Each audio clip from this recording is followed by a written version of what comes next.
میں ایک چھپا ہوا خزانہ تھا جب میں نے چاہا کہ پہچانا جاؤں تو میں نے خلقت کو پیدا کیا.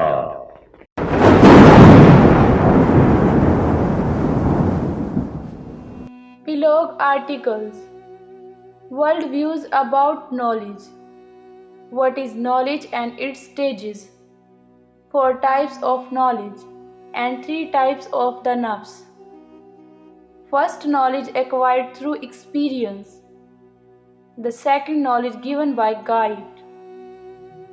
The third, knowledge created by false leaders. The fourth, knowledge of recognizing the creator of the universe. False leaders have concealed the knowledge of God. The atheist knowledge is different, and their claim is different as well. The true knowledge of God is found in every holy book. The reality of God's knowledge. First point, world views about knowledge. I began in the blessed name of the Creator of the universe, who has promised to guide humanity in every era. What is knowledge? What is nafs? And how many types do they have? First, listen to the world's views about knowledge. Then I will explain what knowledge truly is. In the world, there are 2 kinds of views about knowledge. One is worldly knowledge, which humans have gained through experience and recorded in books. It has brought progress to humanity, but it has also spread even more corruption on earth. The second kind of knowledge is the one taught in religious institutions. This knowledge too has become a cause of corruption and conflict on earth instead of peace. As a result, people with such ideologies have emerged who are against the guides of the Creator and against religion. They are called atheists, and they claim that the Creator of the universe does not exist. This ideology was formed because of religious leaders in whose words and actions they saw contradictions. These leaders teach peace from the revealed books, but in practice they spread corruption. Although all of them claim that the Creator of the universe exists and is one, they have each formed different and separate beliefs about the Creator of the universe. And when atheists ask them, where is the one you call the Creator of the universe, and how can he be found? They reply by saying, just have faith in the Creator of the universe. Simply believe in God. In this way, they compare belief in the Creator of the universe to imaginary beings like fairies.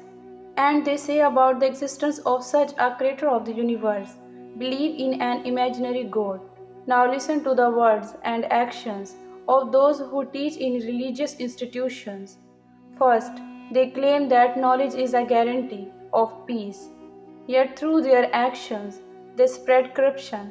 Second, they say that God is one, but through their actions they have divided him. Third, when they are asked about the Creator of the universe, where he is and how one can meet him, they reply that no one can see him. In reality, they have no answer other than an imaginary God. Not. The truth is that the guidance of the guides and their actions were meant to establish peace on the earth. And every guide also gave complete guidance about recognizing the Creator of the universe. If they had recognized the Creator of the universe, all speculation would have ended and everyone would have the same one God. But the guidance of the true guides and their assumption are different, and their actions are also different, a reality you will hear about next. Second point, what is knowledge and its stages? Now, what is knowledge? Listen to its true reality. Is writing called knowledge? Is action called knowledge? Is knowing about someone called knowledge? After all, what is knowledge? I will explain through the command of God and with an example, so that it becomes easy for you to understand what knowledge truly is. Surah Fatir, verse 44. Indeed, He is ever knowing and competent. In this verse, the Creator of the universe declares, I am all knowing and all powerful. This means that he knows the entire universe and has complete power over it. Indeed, the creator of the universe has created everything, and he alone is the knower of all things. He knows when and how each thing was created, what qualities he placed within it, and when it will come to an end. Only the creator of the universe possesses this knowledge. His knowledge and power are unlimited. From this, we understand that knowledge means to know. Now, whatever knowledge a human being acquires, he must pass through certain stages. First, listening or reading, then acting upon it, and finally achieving the goal. You have now understood that knowledge means completely attaining the purpose, that is, fully knowing and realizing one's goal. To understand this point more clearly, consider this example. Suppose a person has pain in his eye and does not know about eye doctors. Another person gives him the doctor's written address and sends him to the doctor. Now, meeting the doctor depends on whether he acts upon that address or not. If he keeps reading the address again and again, but does not travel in the direction of the doctor's hospital, he will never meet the eye doctor. But if, after reading the address, he travels toward the doctor's hospital, he will certainly meet the doctor. Then, if someone asks him, "Do you have knowledge of the eye doctor?" he will reply, "Yes, I do." And if there are other patients like him who also act upon that written address, they too will come to know the doctor. You have now understood that by acting upon the written address, the person was able to meet the doctor. In other words, he truly come to know him from the command of the creator of the universe in Surah Fatir verse 44. And from this example, you have now understood that the meaning of knowledge is to know.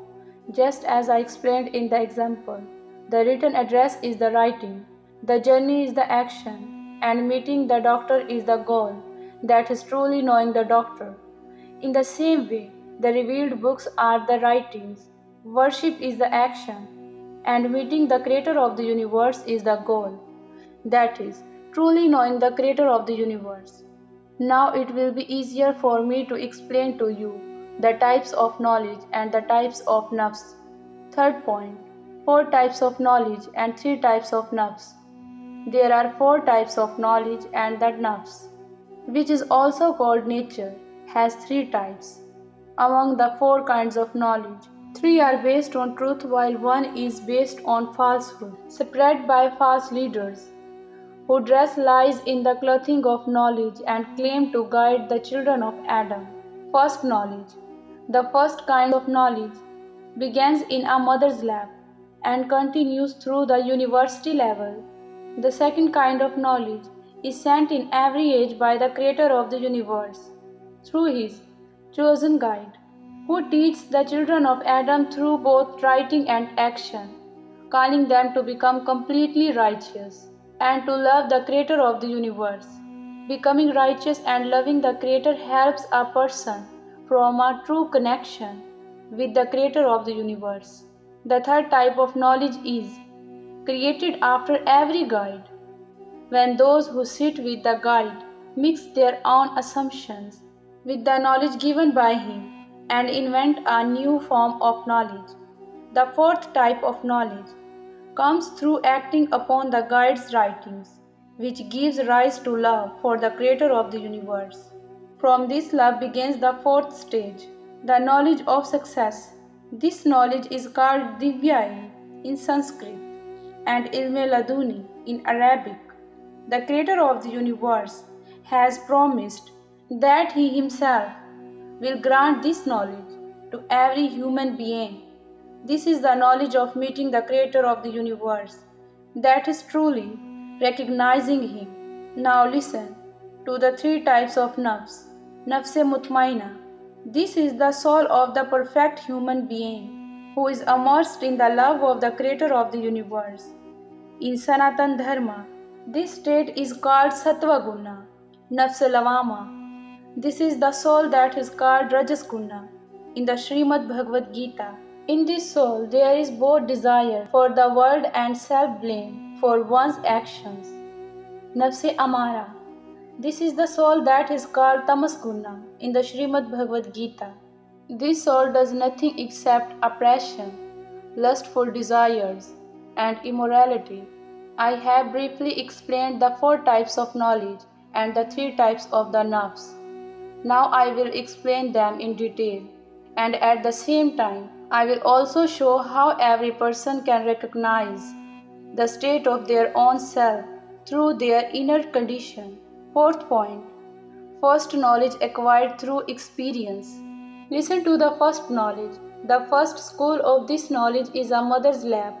Then a person acquires knowledge from school all the way through university, and through this knowledge, he is even uncovering the secrets of the galaxies. Through this knowledge, humanity has made great progress, but this progress has also increased the desires of many people. These desires, instead of making a person nafse mutmaina and sattva guna, turn him into nafse amara and nafse lavama, that is, tamas guna and rajas guna. Gradually, animal-like traits began to develop within a person. When a person's desires are not fulfilled, he does not even hesitate to commit oppression. These desires never truly stop. For example, if someone has a bicycle, he says, I want a motorcycle. If he has a motorcycle, he says, I want a car. If he has a car, he begins to desire an entire country, wishing that it could become his. In this way, a person remains trapped in these desires until his final breath. This same nature is called Rajas Guna and Tamas Guna in Sanskrit, and Nafse Amara and Nafse Lavama in Arabic. Fifth point: the second knowledge given by guide. Now listen about the second type of knowledge. This knowledge is given to the children of Adam by the guide of every age, who first acts upon the writings sent by the Creator of the universe, and then gives the same writings to the children of Adam, instructing them to act upon them as well. This is so that a person may become righteous and pious, that is, become nafse mutmaina and sattva guna. This is against the nature of the children of Adam, that is called rajas guna and tamas guna, that is nafse amara and nafse lavama. This state has turned society into a society of animals.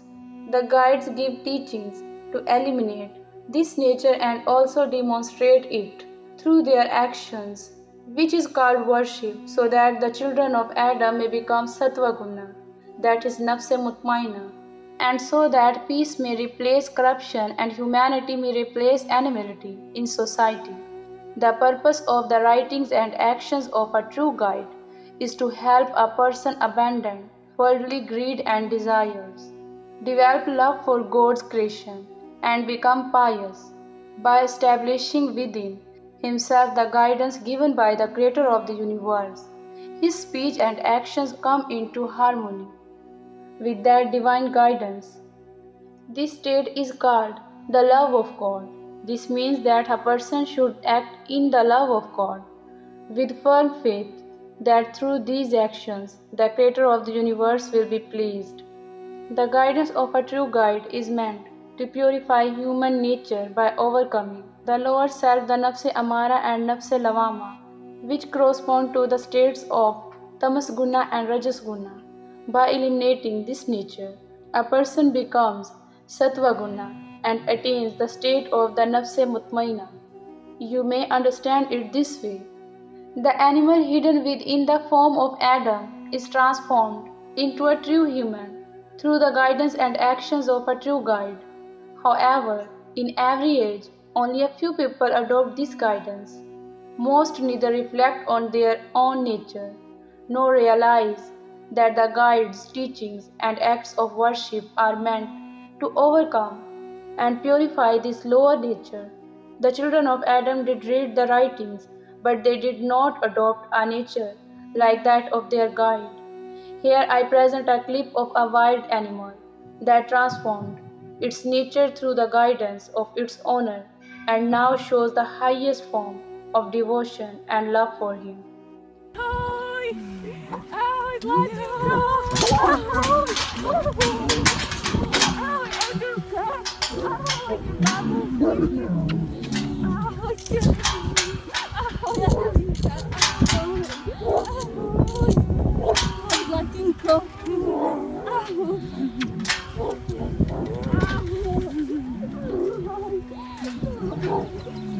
You have seen that when a human gave guidance to a wild animal, it acted upon that guidance. This can be understood as the animal abandoning Rajas Guna and Tamas Guna, that is, the Nafse Lamama and Nafse Amara, and adopting Sattva Guna and the Nafse Mutmaina. In the same way, the guide of the age instructs people through his writings and actions to abandon oppression and worldly desires. Rajas Guna and Tamas Guna, the Nafse Lamama and Nafse Amara, and to adopt Sattva Guna and the Nafse Mutmaina, thereby cultivating love for the Creator of the universe within themselves. In every age, all guides demonstrated through their own actions that they followed the guidance of the Creator of the universe, and they also endured hardships in the love of God. Here, however, I speak of two prophets. When Jesus Christ guided the children of Israel, the purpose of his guidance was the same, to cultivate such love for the Creator of the universe that everything in this world appears insignificant in comparison. Jesus Christ himself practiced this path and instructed others to follow the same way. Listen to this command. The Holy Gospel of Matthew, chapter 6, verse 24. No one can serve two masters, for either he will hate the one and love the other, or he will be devoted to the one and despise the other. You cannot serve God and wealth. You have heard the guidance of Jesus Christ about God and possessions, in which it is that everything of the world should be considered insignificant and the love of the Lord should be made the purpose of one's life. This was the guidance of Jesus Christ. By acting upon this guidance, a human being becomes rewarded in the presence of the Creator of the universe. But instead of acting upon this guidance, the people of that time committed extreme oppression against him, and he was crucified. Now, what has the Creator of the universe said through the Holy Prophet about the love of God and the world? Listen to this saying of God, Surah Zumar, verse 8.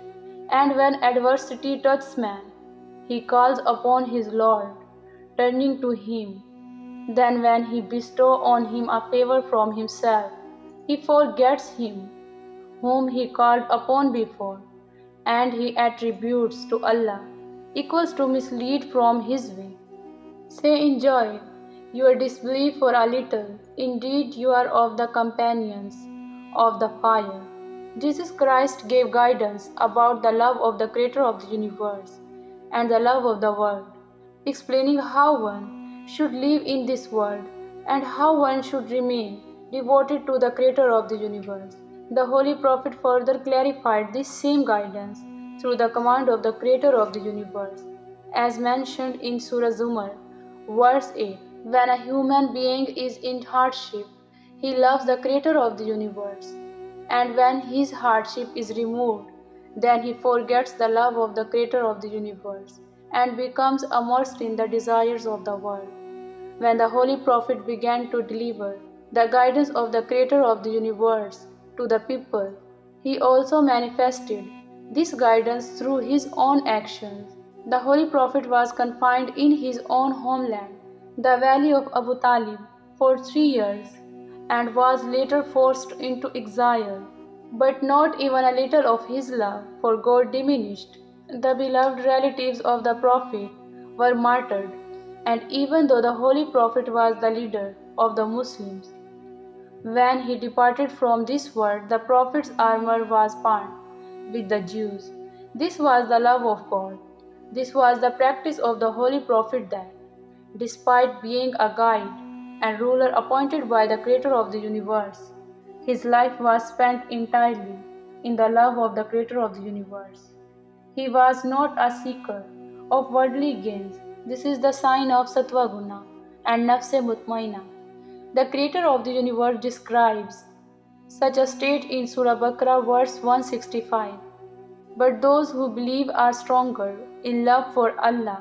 You have heard that the Creator of the universe has said, "Mine are those who love me intensely," and this intense love was demonstrated only by the guides and a few people. The purpose of the lives of the guides was always the love of God, whereas other human beings love the Creator of the universe only in times of hardship. As soon as their suffering is removed, they abandon this love and make worldly desires the purpose of their lives. In this way, a person's love for the Creator during suffering becomes selfish. Now listen to what God has said about such people. Surah Al-Furqan verses 43 and 44. Have you seen the one who takes as his God his own desire? Then would you be responsible for him? Or do you think that most of them hear or reason? They are not except like livestock. Rather, they are more astray in way. Now listen to Surah Al-Baqarah verse 165 and Surah Al-Furqan verses 43 and 44 according to my understanding. Expressing the world's desires, one immersed in the love of God, whether a man or a woman, is called human. Expressing the love of God, one immersed in the world's desires, whether a man or a woman, is called an animal. This is the reason for human failure. The human being neither developed the love of God within himself, nor acted upon the guidance given by the guides, nor could become Nafse Mutmaina and Sattva Guna. Thus, he could not attain the knowledge of the Creator of the universe. Although you have already heard that the second knowledge is meant to make a human being Sattva Guna and Nafse Mutmaina, so that a human being may develop the state of being pious and God-fearing and love the Creator of the universe. Just understand this very state through this command of the Creator of the universe. Hadith Qudsi. 30ਵੀं Surat.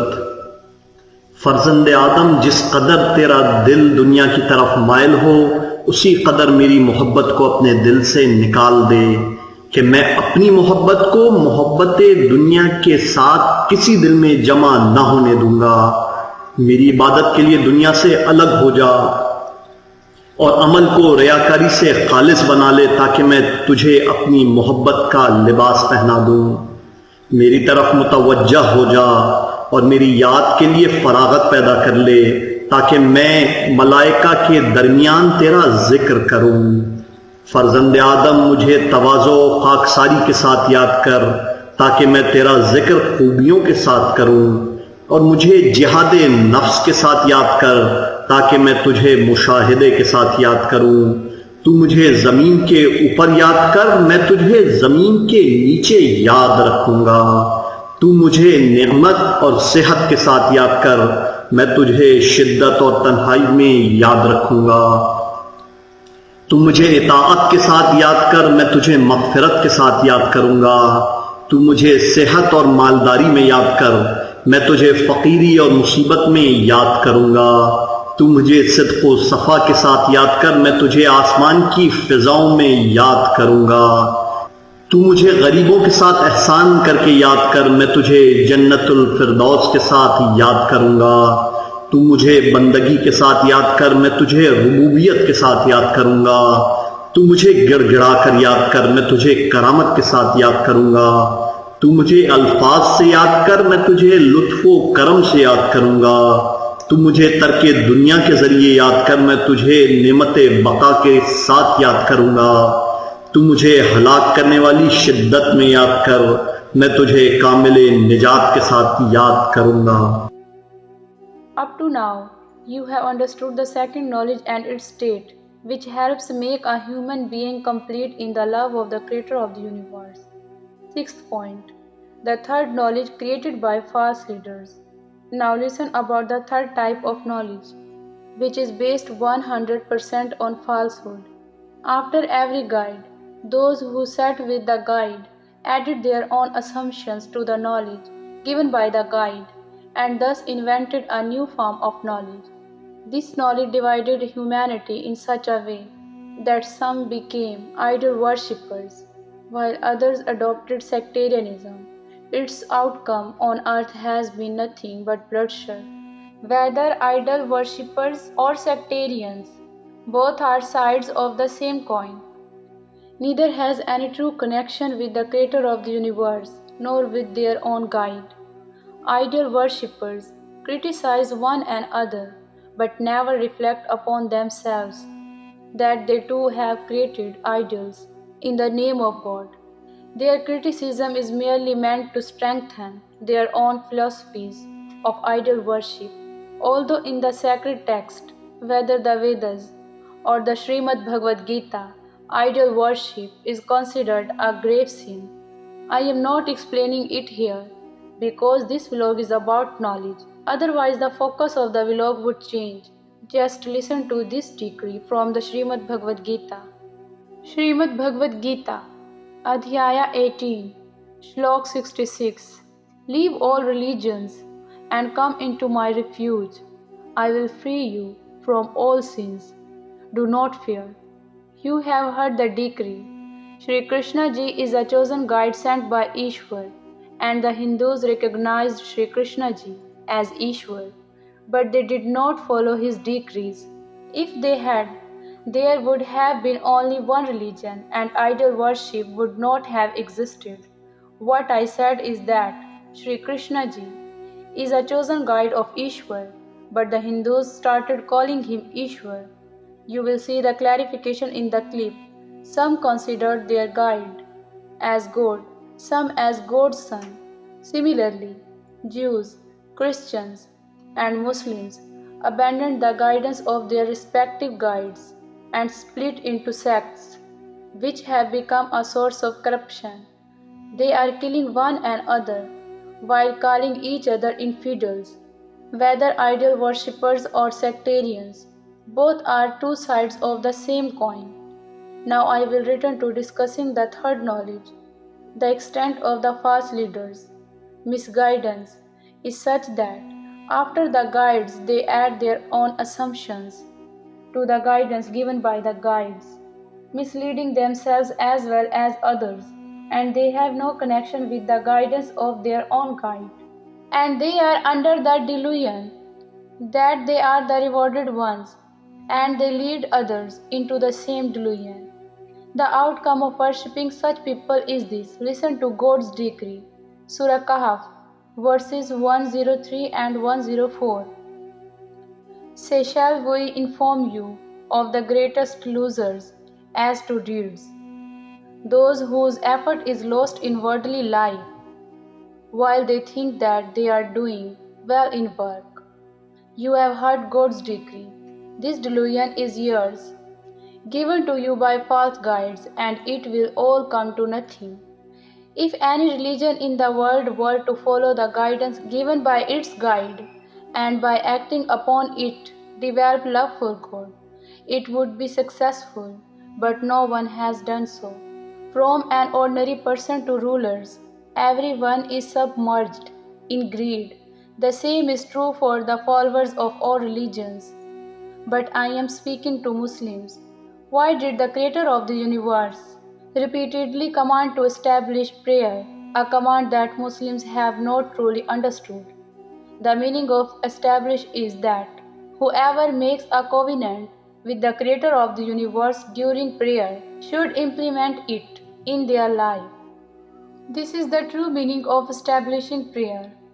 But false leaders have understood establishing prayer as merely rising, sitting, and bowing 5 times a day, whereas the real purpose of prayer was to cultivate love for the Creator of the universe. Your prayer is like a situation where one person makes a covenant with another, and the other keeps reading the written agreement but does not act upon it.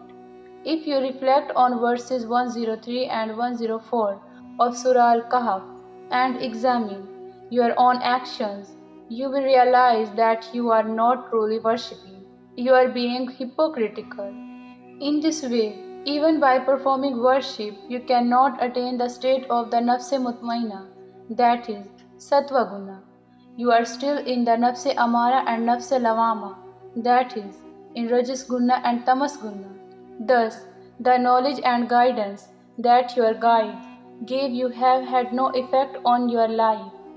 You have merely heard your guides' instruction and observed their actions, but never truly adopted them. Listen to my concern regarding such people. Ignorant is not the one who does not know the writings of the words. Ignorant is he who does not follow his guide's teachings, even after reading and listening to them. Until today, the children of Adam have been hearing and studying the guidance of the guide, yet they do not act upon it. Only those who hear and study the guide's instruction, but still do not obey, are ignorant. Hear the word of God regarding them. Surah Baqarah, verse 18. Deaf, dumb, and blind, so they will not return. Now listen to who is called a scholar from these three commands. Hear the first command from the Holy Quran. Surah Inam, verse 122. And is one who was dead, and we gave him life, and made for him light, by which to walk among the people like one who is in darkness, never to emerge therefrom. Thus it has been made pleasing to the disbelievers that which they were doing. You have heard the command of God. Now listen to the guidance hidden in this command. The one who possesses knowledge is alive, and the one who does not have knowledge is dead. A scholar carries his knowledge among the misguided, and acts in every matter according to his knowledge. Then the Creator of the universe asked, can an ignorant person become equal to a scholar if he never emerges from his ignorance? Hear the second command from the Srimad Bhagavad Gita, so that you may understand knowledge. That knowledge is not merely the name of writing, but that which is manifested through action. Srimad Bhagavad Gita, chapter 14, verse 11. The increase of Sattva Guna is recognized only when all the doors of the body become illuminated by the light of knowledge. What you heard in Surah Inam, verse 122, is that a scholar walks among the ignorant with his knowledge. This raises the question, does he walk around with books? Absolutely not. This has been affirmed by the command of the Srimad Bhagavad Gita, which you have already heard. One who adopts the qualities of the Sattva Guna, and Sattva Guna becomes the embodiment of knowledge himself. And it was this very embodiment of knowledge from which calls were raised in the mosque of Kufa, so that people might attain salvation. Najr Israr, Volume 1 and 2, page number 184. O people, ask me, before you don't find me. Seventh point. The fourth knowledge of recognizing the Creator of the universe. Now we speak about the fourth knowledge. The Creator of the universe says to the human being, I will bestow upon you my guidance, wisdom, and knowledge, through which you will come to recognize me. This knowledge is not acquired from any university, nor from educational institutions, nor can it be given by any guide of the time. There is only one way to obtain this knowledge from the Creator of the universe, to act upon the guidance of the Prophet of the time. Even the Holy Prophet himself continued to pray to the Creator of the universe for this knowledge. Surah Taha, verse 114. And say, my Lord, increase me in knowledge. This proves that the fourth knowledge, which is the knowledge of true success, can only be granted by the Creator of the universe. There is only one guarantee to attain the fourth knowledge, to act 100% upon the guidance given by the guide. The guide's instructions teach every human being to forsake worldly desires and cultivate the love of God within themselves. For a person's true success lies in obtaining guidance, wisdom, and knowledge from the Creator of the universe. This is only possible when one follows the writings and worship prescribed by the guide, becomes righteous, and loves the Creator of the universe. Through this, the veils between the Creator of the universe and the human being are lifted, and a person succeeds in attaining the fourth level of knowledge. Through this knowledge, one comes to truly recognize the Creator of the universe, which is the sign of true success. This knowledge, known as the knowledge of divine recognition, is called Ilm-e-Laduni in Arabic and Divya Gyan in Sanskrit. One who attains this knowledge does not truly experience death, nor will the Creator of the universe take account of them on the day of judgment. Rather, the Creator of the universe will receive them as his guest and grant them a place in Jannatul Firdaus, the highest paradise. For more details, please watch the clips Acquire Knowledge and Leave, Part 1, and Ignorant People Are Claiming to be Scholars, Part 1 and 2. In essence, all revealed books, whether the Holy Vedas, the Srimad Bhagavad Gita, the scriptures of the prophets, the Holy Torah, the Holy Gospel, the Holy Quran, and the actions of true guides, are all means through which knowledge is obtained from the Creator of the universe. The Creator of the universe has declared that He Himself grants knowledge, wisdom, and guidance to every human being. Listen to the evidence of this from the revealed scriptures. The command of God is Surah Fatiha, verses 4 and 5. It is you we worship and you we ask for help. Guide us to the straight path. Surah Al-Fatiha is called the mother of the Quran because its 7 verses are repeatedly recited throughout the Quran. It contains the praise of the Creator of the universe, that He is the Lord of all worlds, the most merciful, the Master of the Day of Judgment. Worship Him alone and seek the straight path from Him, the path of those who were granted blessings, not of those who incurred His wrath. The entire Quran is encompassed within these 7 verses, and if the whole Quran is divided into 3 parts, it consists solely of the praise of the Creator, the mention of those who received guidance and were rewarded, and those who refused guidance and went astray, those who abandoned the Creator's guidance and chose a separate path. Now listen to Surah Al-Baqarah verse 2. This is the book about which there is no doubt, a guidance for those conscious of Allah. This verse conveys 2 points. First, the Creator of the universe has declared, "Do not doubt my word." Second, it is a guidance for the God-fearing. So anyone who seeks guidance from this book must before all else refrain from doubting it and then become God-fearing. But why did the Creator emphasize, "Do not doubt it"? In every divine book, the Creator of the universe declared, "I will myself give you guidance." Yet each time, the children of Adam refused to accept it, doubted it, and remained astray. Understand this point through my example. If a person goes to the market, pays money to a shopkeeper, and asks for a certain item, but the shopkeeper replies, "Give me the money," and take the goods from another shop, then a dispute is bound to arise between the customer and the shopkeeper. Just understand it this way: worship is like money, and guidance is like the merchandise. The Creator of the universe has said, "Worship me, and I will grant you guidance." Therefore, if worship is directed to the Creator alone, then it is He alone who will bestow guidance. Just as a person gives money to a shopkeeper but does not receive the goods, he becomes concerned and will not leave the shopkeeper without receiving them. Yet when a person worships the creator of the universe but does not receive guidance, he often does not worry at all about why the creator of the universe has not granted him guidance or reflect on what deficiency in his worship he needs to correct. First of all, every human doubted how the creator of the universe could provide guidance.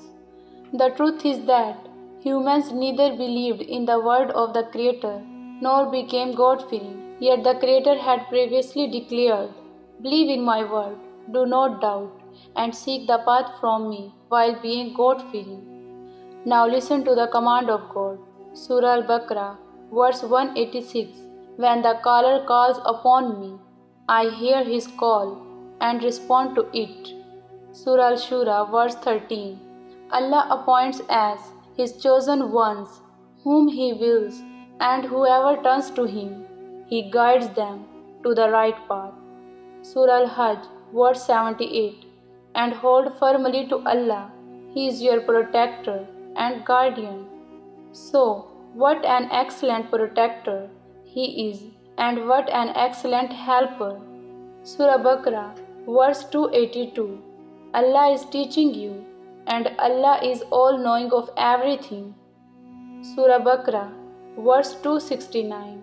He gives wisdom to whom He wills, and whoever has been given wisdom has certainly been given much good, and none will remember except those of understanding. References to other similar verses from the Holy Quran are also presented before you.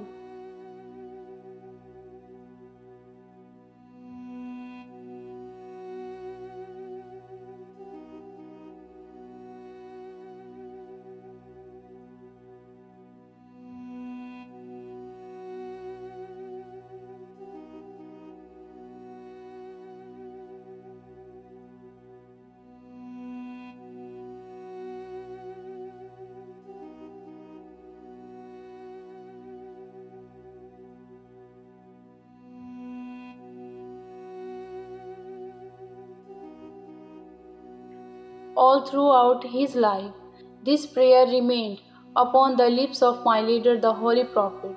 Surah Taha, verse 114. And say, My Lord, increase me in knowledge. Now the Creator of the universe, through the teachings of my leader, the Holy Prophet, has given such commands as through a compassionate teacher were addressing his student, saying, O child, call upon me, and I shall answer you. Hold fast to me, for I am your teacher. I desire to help you. I wish to grant you knowledge, wisdom, and guidance. In the divine commands of the Creator, the same message is conveyed. Call upon me, hold fast to me. I am your Lord, the one who helps abundantly. Invoke me, and I will answer you. I shall grant you guidance, wisdom, and knowledge. Hear the confirmation of this from the other divine scriptures as well. Rig Veda, Mandal 7, Sukt 86, Mantras 2 to 4. Will I ever be able to speak with Ishwar? When shall I reach him? Will he accept my offering? When will I meet Ishwar? Such thoughts naturally arise in the heart of a devoted seeker. Ishwar listens to every prayer and dwells within every being. Thus, whatever the devotee presents with sincerity, Ishwar accepts. When the heart is purified, one experiences the divine presence of Ishwar. Yajurveda, Adhyaya 37, Mantra 19. Those who sincerely worship God for the purity of their soul and inner self, and for the purpose of cosmic knowledge, the merciful God frees them from all suffering through the gift of knowledge and dharma. More references from the Holy Vedas are also presented before you.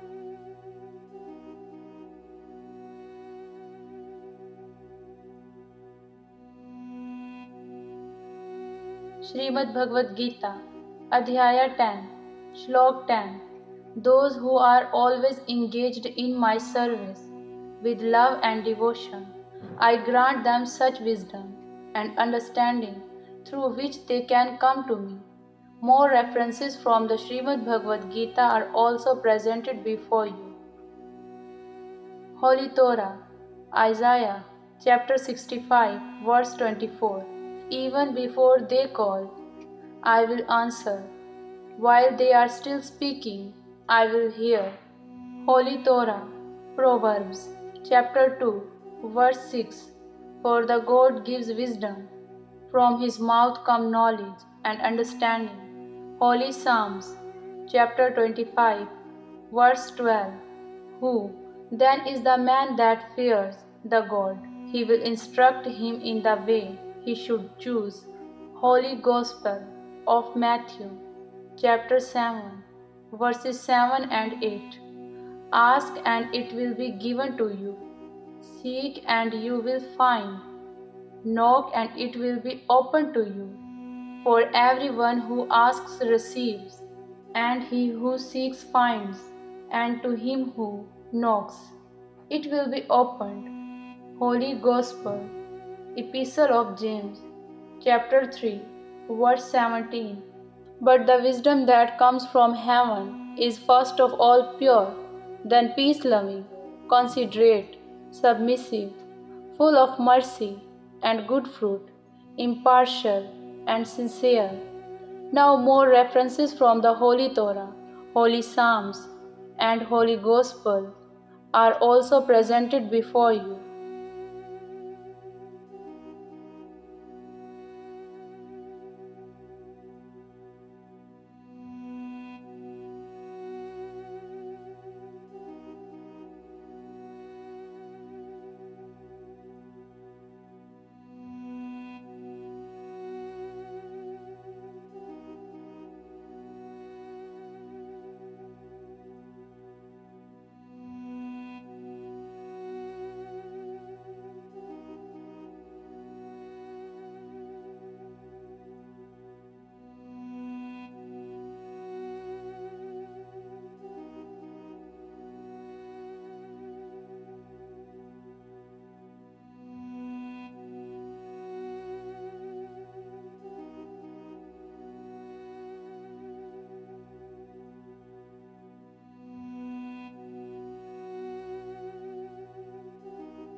These commandments prove that whether one is a guide or an ordinary human, the Creator of the universe grants knowledge to all, and the knowledge of the Creator of the universe ultimately leads to the recognition of the Creator himself.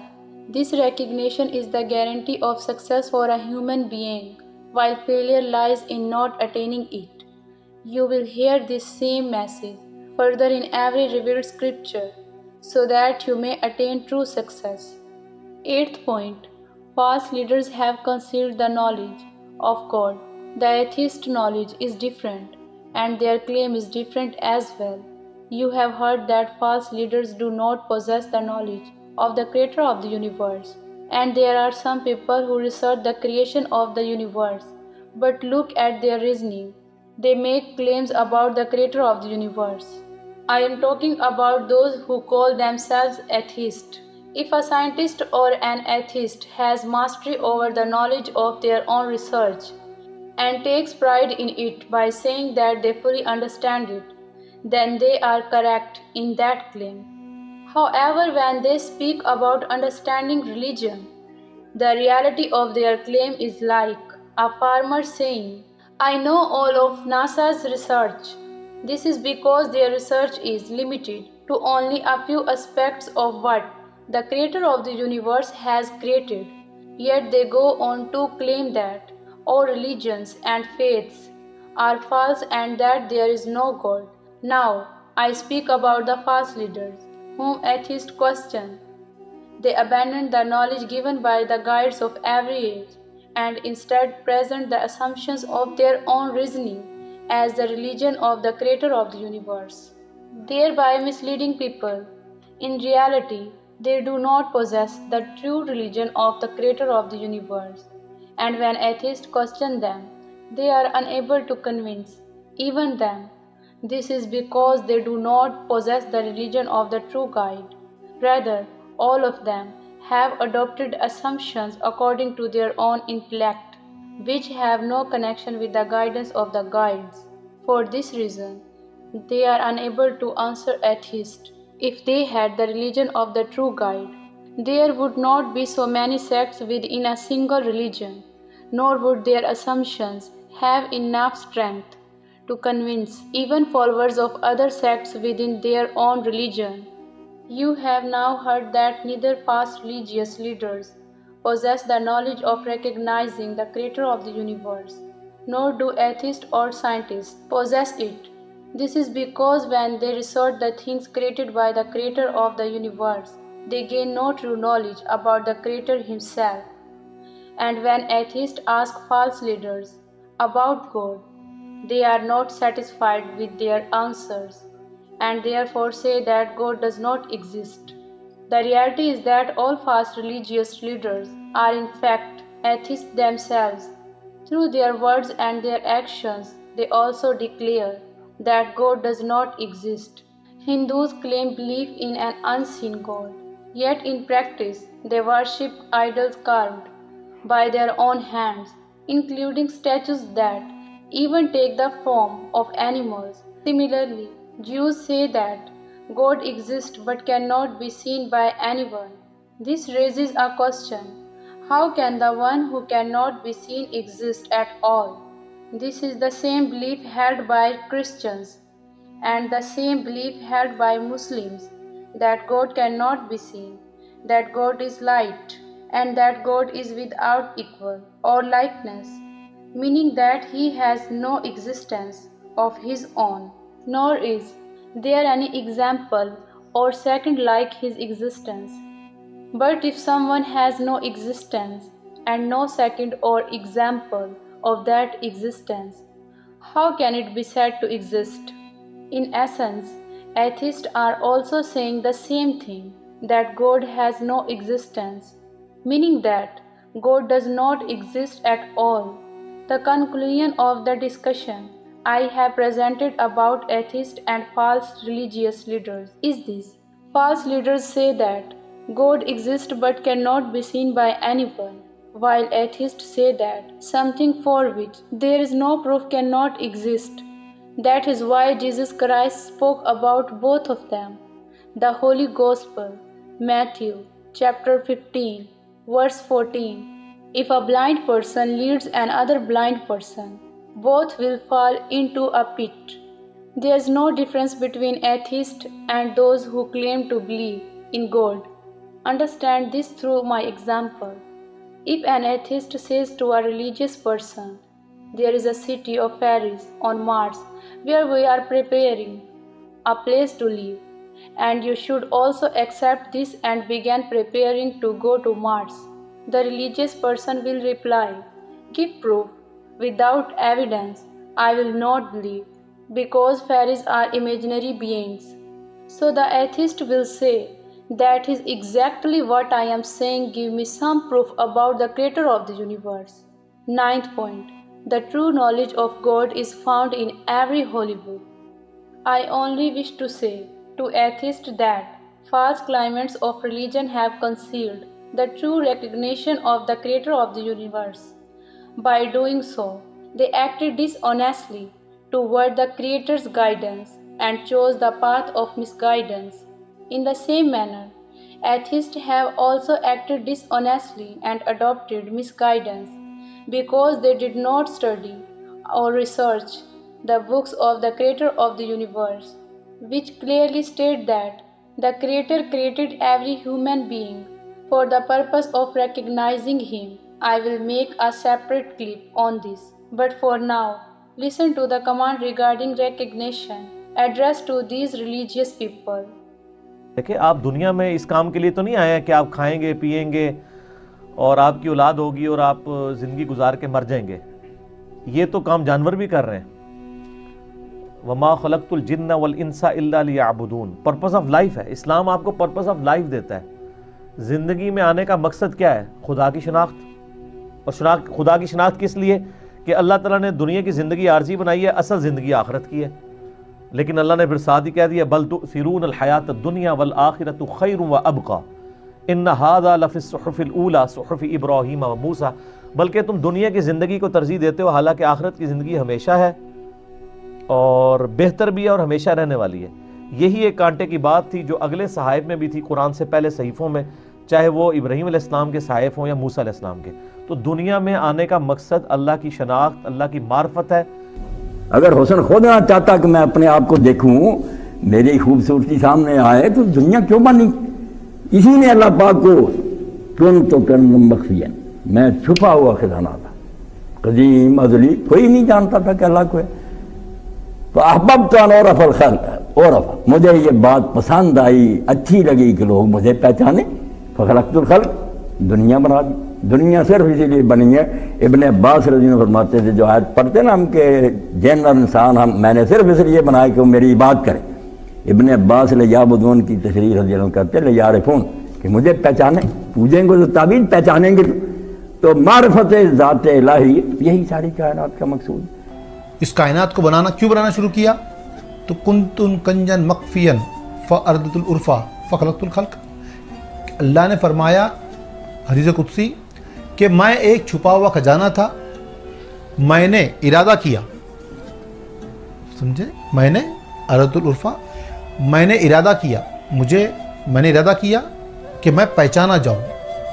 فاردت العرفا یعنی اس نے اردت کیا، یعنی ارادہ کیا کہ میں پہچانا جاؤں. اس نے اپنی پہچانی خاطر اس کائنات کو تخلیق کر دیا. حدیث قدسی ہے، اللہ تعالیٰ فرماتے ہیں، نبی کریم صلی اللہ علیہ وسلم نے ارشاد فرمایا کہ اللہ تعالیٰ فرماتے ہیں کہ میں ایک چھپا ہوا خزانہ تھا، مجھے چاہت ہوئی اور محبت ہوئی کہ میں پہچانا جاؤں. اللہ تعالیٰ فرما رہے ہیں کہ میں ایک چھپا ہوا خزانہ تھا، مجھے چاہت ہوئی اور محبت ہوئی کہ میں پہچانا جاؤں. تو پھر اللہ تعالیٰ کیا کرے؟ اللہ تعالیٰ ارشاد فرماتے ہیں تو میں نے مخلوق کو پیدا کیا. اللہ فرماتے ہیں کہ کنت کنزن مخفیہ، میں تو ایک چھپا ہوا خزانہ تھا، مجھے کوئی جانتا نہیں تھا میں کون ہوں، کیا ہوں. تو مجھے یہ احساس ہوا، میں نے فاحببت، تو اب میں نے اس بات کو پسند کیا کہ میں اپنے آپ کو لوگوں کے سامنے متعارف کرواؤں، میں ہوں کون، اللہ ہے کون. فاحببت ان اعرف، کہ میں نے سوچا، میں نے چاہا کہ میں اپنے آپ کا تعارف کرواؤں. کیا شکل ہو سکتی تھی؟ تو میں نے فخلقت العبد، تو اپنی پہچان کروانے کے لیے، اپنی شناخت، اپنا تعارف کروانے کے لیے میں نے جو ہے اس کائنات کے نظام کو پیدا کیا، اور میں نے اس کائنات کے اندر انسانوں کو پیدا کیا تاکہ انسان اللہ کی ذات کو پہچان سکے. You have already heard in the clip that the creator of the universe has said, I myself grant knowledge, wisdom and guidance. If past religious leaders had truly taken knowledge from the creator of the universe, they would not have this double standard of ignorance. On one hand saying that the creator of the universe must be recognized, and on the other hand saying that nothing is comparable to the creator of the universe. Please watch these clips. لیس کمثلہ شیء وہو السمیع البصیر. اللہ کی مثل ہو ہی کوئی نہیں سکتا، وہی سننے والا دیکھنے والا ہے. جب اس کی مثال بیان ہی نہیں ہو سکتی، کائنات کی کوئی چیز اس کے مشابہ نہیں، وہ سب کچھ سننے اور دیکھنے والا ہے، کوئی چیز اس کے مشابہ نہیں. اصل الفاظ ہیں لیس کمثلہ شیء، یعنی کوئی چیز اس کے مانند جیسی نہیں ہے. لیس کمثلہ شیء، اس کی یونیک ہستی، اس کے مثال کی سی بھی کوئی شے نہیں. اب کیا کریں؟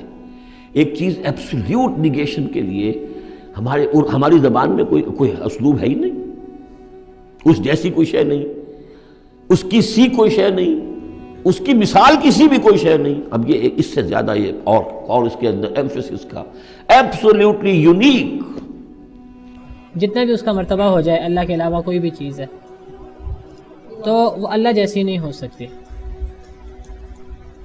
اللہ کی طرح کوئی چیز نہیں ہو سکتی، کوئی شے نہ اللہ کے مثل ہے ذات کے اعتبار سے، نہ صفات کے اعتبار سے، نہ شان کے اعتبار سے، کسی بھی اعتبار سے کوئی بھی چیز اللہ کے مثل نہیں ہو سکتی۔ I will explain the statement. There is nothing like the creator of the universe in a separate clip titled, Those who call God incomparable and matchless are misguided. Now also listen to what is stated in the Holy Vedas, the Srimad Bhagavad Gita, the Holy Torah and the Holy Gospel.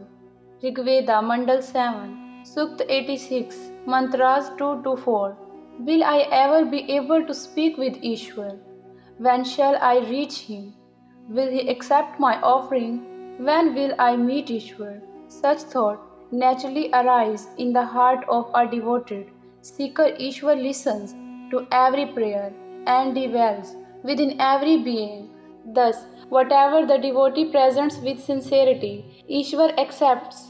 When the heart is purified, one experiences the divine presence of Ishwar.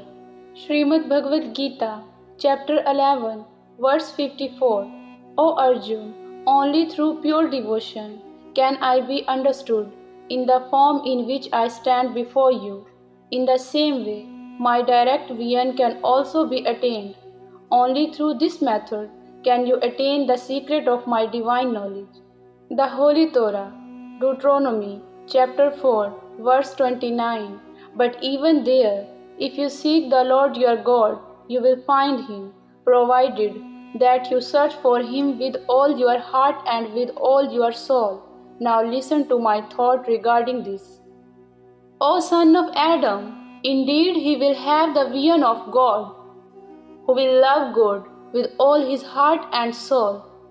The Holy Gospel, Matthew, Chapter 5, Verse 8. Blessed are the pure in heart, for they shall see God. You have heard from every revealed scripture that the creator of the universe created the universe for the purpose of his recognition.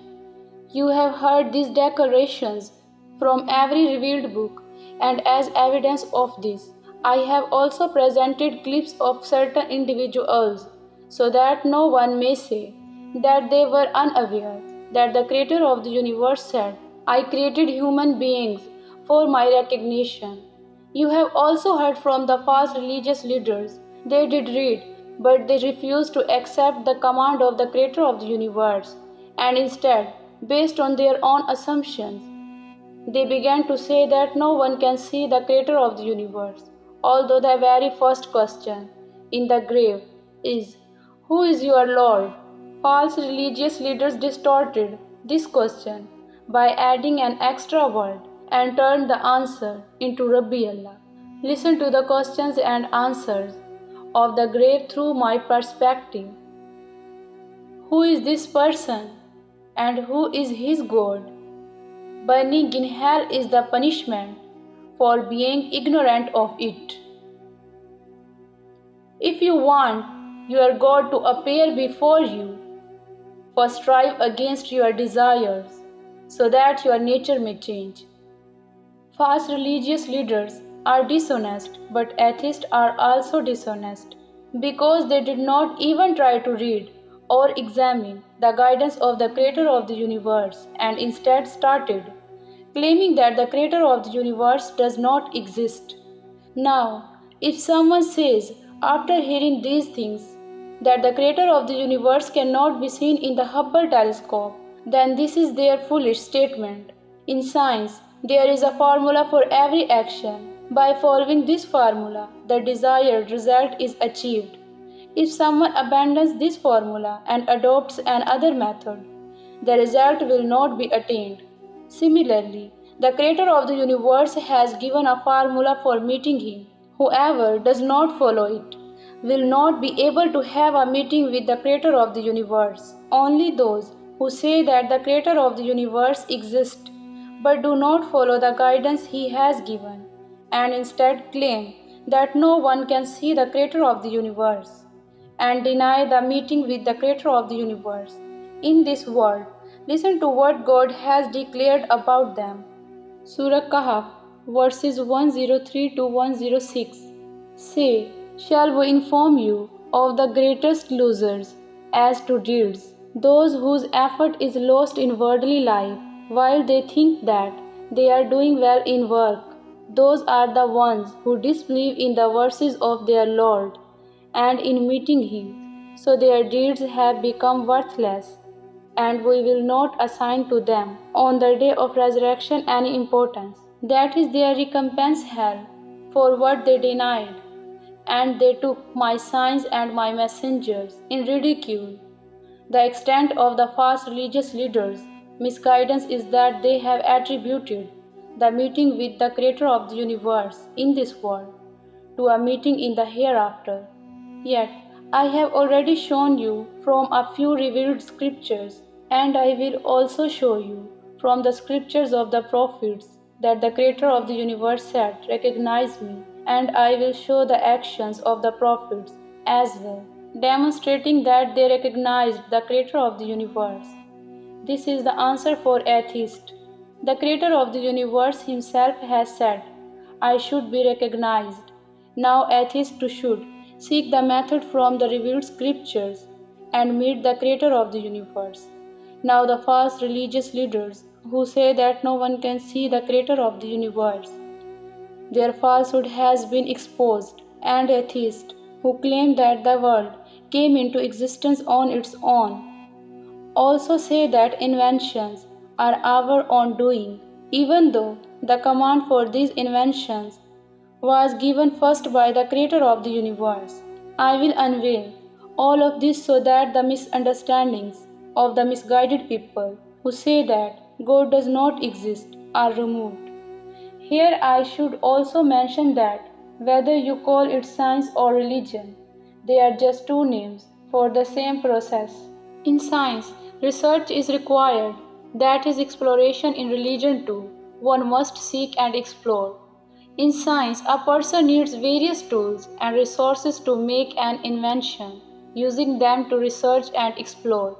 Similarly, in religion, a human being needs certain tools and resources to seek the Creator of the universe, which are as follows.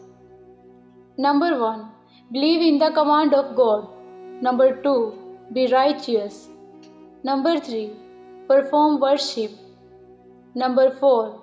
In the love of the Creator of the universe, consider all worldly things insignificant. Number 5. For the pleasure of the Creator of the universe, do for others what you like for yourself. Number 6.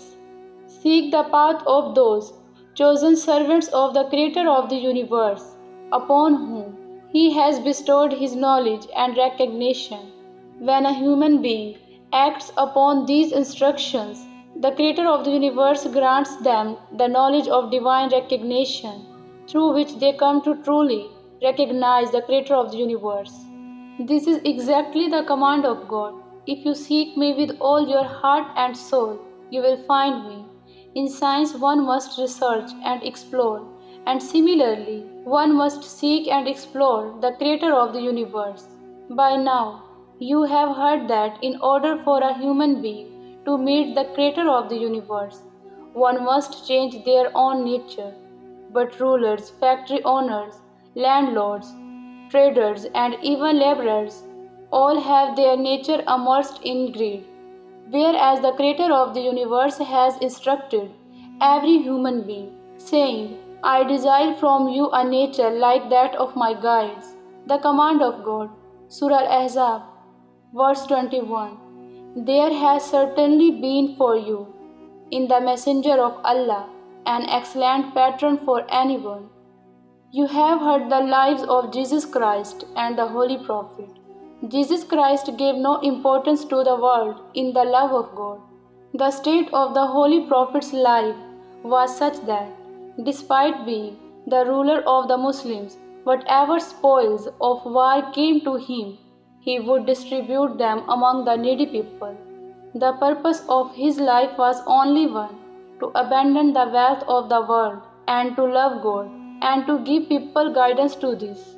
But look at the rulers, whose livelihood can be sustained even with 2 pieces of bread, yet their nature is such that they say, I should take entire countries into my control. If such a landlord is observed, the land is cultivated by laborers, but the income that comes from this cultivation is spent only and only by the landlord on his own desires. The truth is that if he truly loved the Creator of the universe, he would live a simple life and distribute his surplus wealth among the poor. The same is the condition of factory owners.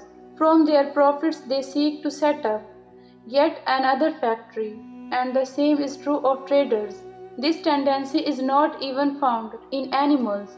When an animal's stomach is full, it does not go hunting again at that very moment. Man is such that the hunger of his desires is never truly satisfied. The worship that is practiced on earth is not the worship that the Creator of the universe and his guide gave. True worship is that which gives rise to the recognition of God. What you people are practicing is the turmoil of sectarian division. Listen to this from my perspective. First, understand whether this is obedience to God or merely your habit. God dislikes worship that is based on sectarian division. You have heard that the Creator of the universe has declared, I myself grant knowledge, guidance, and wisdom.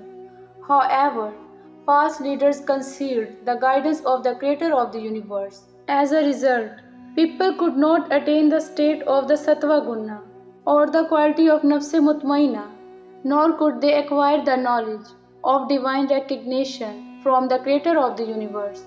They then began to say that no one can see the Creator of the universe, whereas I have made it clear, through the command of the Creator of the universe, that He created the world precisely for His own recognition.